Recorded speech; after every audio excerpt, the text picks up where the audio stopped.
So welcome to the part 2 of the effect of energy drinks on the digestive and metabolic system.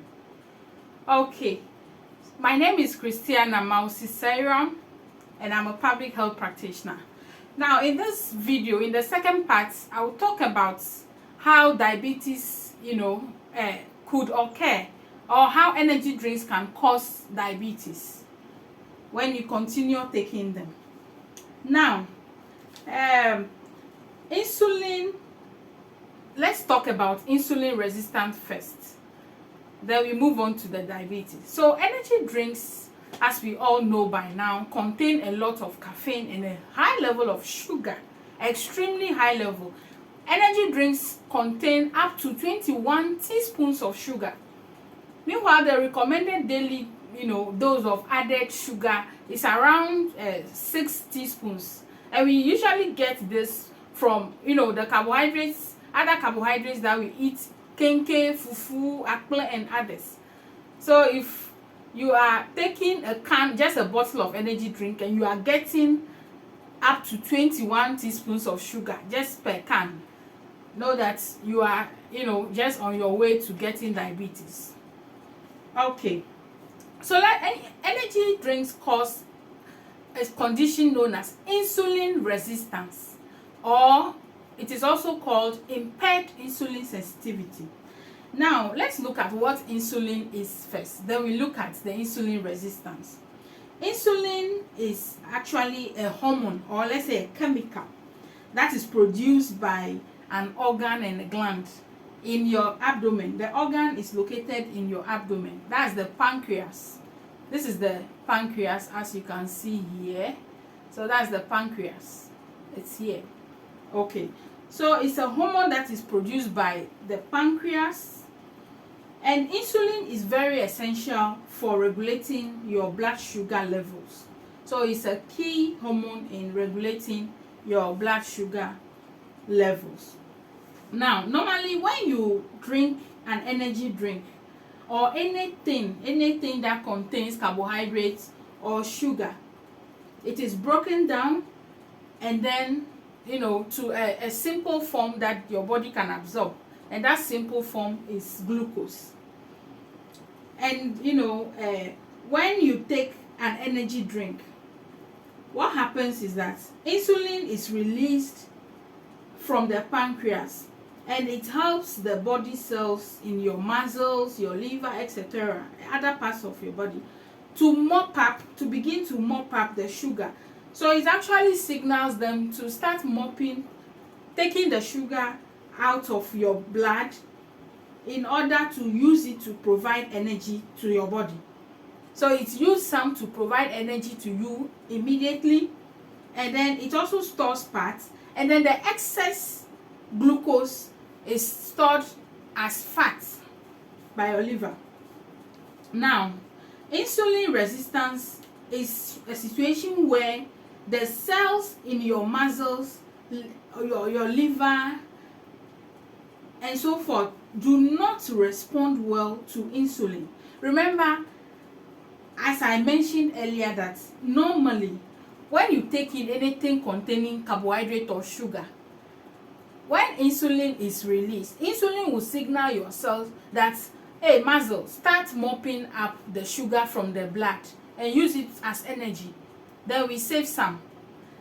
But when you have insulin resistance, what happens is that your cells, your body, your muscle cells and other body cells do not respond to insulin. Again, when insulin says mop the sugar, they are not mopping, they are just there. So they don't use the sugar, and they are not able to, it's like they are not able to take up the sugar or the glucose from the circulating blood in your body after you have taken the energy drink. So if you take the energy drink, which contains high levels of sugar, the sugar is just circulating in your blood, just circulating, causing damage, because your body cells are tired of mopping up sugar from your blood.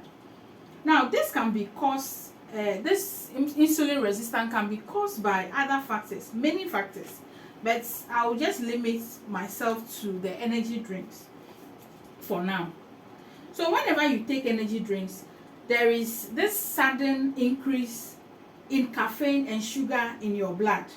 Now let's look at what the caffeine, the extremely high levels of caffeine, what it does to your insulin. It reduces the insulin sensitivity.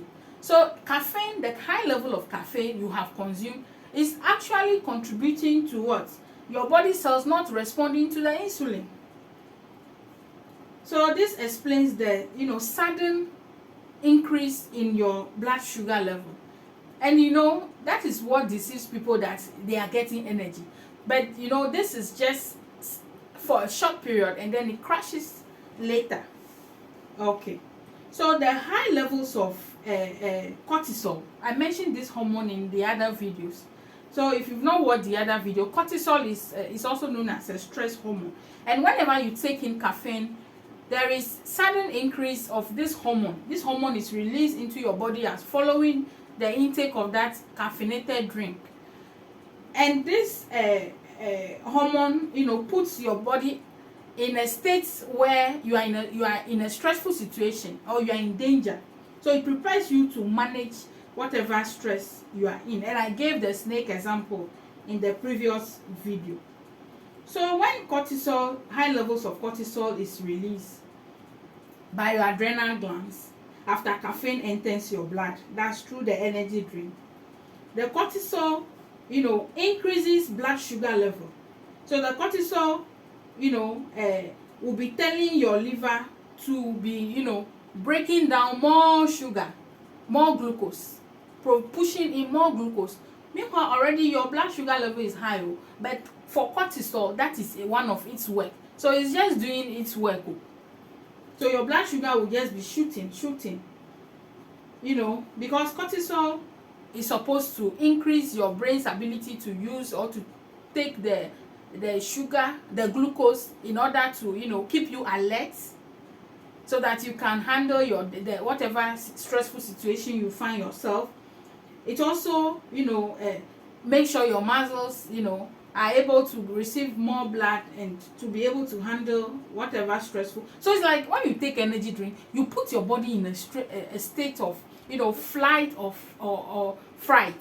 So it's like your body is in a state to either fight or flee from a stressful situation. So every time your body is in a stressful situation. Okay.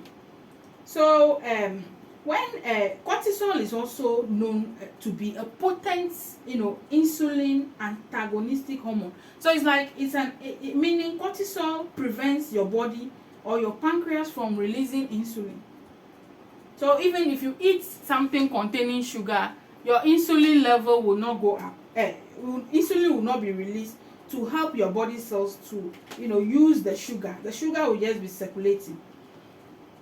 Instead, cortisol will go ahead again and tell your body to produce glucagon, whilst disrupting insulin signal. So it's like instead of already you stop insulin from making the cells to use the existing sugar. Instead, you are telling the liver to even add more sugar to the existing one. So why do you want to damage yourself, like your body like this? So your blood sugar level will be high, yet you'll be hungry, and you feel very, very tired and weak, because the blood sugar is, even though it's in your body, but it's not reaching your cells to provide energy to your body. Now let's look at the effect of the high levels of sugar in the energy drink. The high sugar level in energy drinks, it causes your body to continuously mop up sugar from your blood. So your cells are just mopping up sugar. Now, the cells producing the insulin in your pancreas, that's the beta cells. The beta cells produce insulin, and then the alpha cells produce glucagon, which I mentioned earlier. So they eventually wear out. They get tired too, because you are continuously taking energy drink which contain extremely high level of sugar that has kept the cells working over time, non-stop. So they begin to give up. So when the insulin producing cells, they get tired of working, you will have a sustained high blood sugar or glucose level for some time. And this is a clear ticket to developing type 2 diabetes or diabetes mellitus. So in simple terms, insulin resistance over a period of time leads to diabetes mellitus, which is also known as type 2 diabetes. So now let's look at the diabetes itself. So type 2 diabetes is diagnosed when your fasting blood sugar, that is if you fast, you've not eaten for up to at least 8 hours after your last meal. If you check your blood sugar, it is known as fasting blood sugar. And if your blood sugar is 7 or more millimoles of liters, then it is diagnosed as diabetes. So if you check your fasting blood glucose and you get, let's say 7.5, 7.1, that is diabetes. Or if you do random blood sugar test. Random means you have tested, you check your glucose level any time in the day. You would have eaten before, checking it, or maybe just some few hours after eating.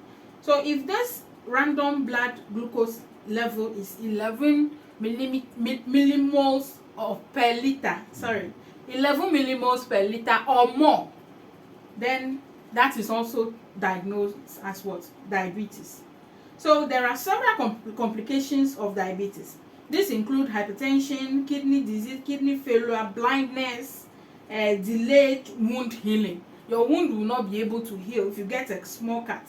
Eventually it will expand and lead to they will have to amputate your leg or your arm, or and it could also increase your risk because of the high sugar level. It creates that perfect environment for bacteria and other microorganisms to flourish. So they'll just be growing in your body and be causing severe infections and other serious complications. So in conclusion, do you really want to go through all these troubles just because of energy drinks? Please stay healthy. Share this knowledge with your friends in the communities, and let's keep each other alive. Thank you, and please watch out for more of my videos. Thank you.